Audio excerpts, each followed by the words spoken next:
Hello friends, मैं हूं आपके सामने गौरव मिगलानी। इस वीडियो में जो टॉपिक अब हम डिस्कस करने जा रहे हैं दैट इज हल इंश्योरेंस।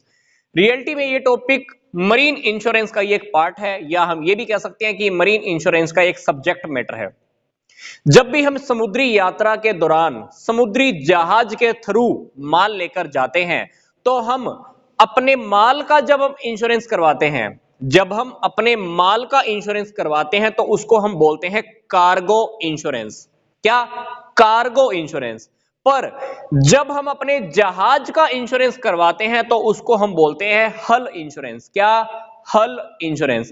क्योंकि समुद्री यात्रा के दौरान जब माल का नुकसान हो सकता है तो कभी कभी जहाज का भी नुकसान हो सकता है, तो हम जहाज का भी बीमा करा लेते हैं। तो जहाज का बीमा जब हम कराते हैं, शिप का इंश्योरेंस जब हम कराते हैं तो उसी इंश्योरेंस को हम क्या बोलते हैं? हल इंश्योरेंस। पर एक बात हमको ध्यान रखनी होती है, हल इंश्योरेंस कभी कभी तो हम एक फिक्स्ड पीरियड के लिए करा लेते हैं। मान लीजिए मैंने इंश्योरेंस कंपनी को कहा कि आप मेरी शिप का इंश्योरेंस 5 साल के लिए कर दो। अब 5 साल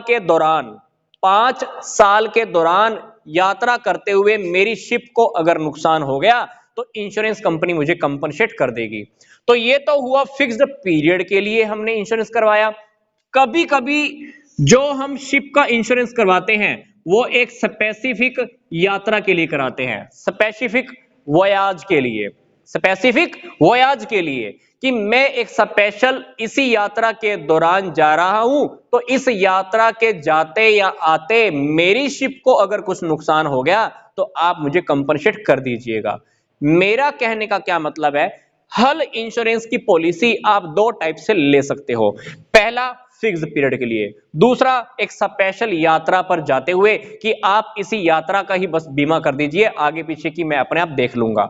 तो ये था हमारा एक सिंपल सा टॉपिक हल इंश्योरेंस का।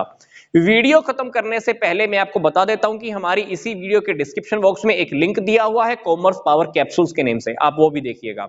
आई होप ये वीडियो आपको समझ में आ गई होगी। अब मैं मिलूंगा आपको नेक्स्ट वीडियो में।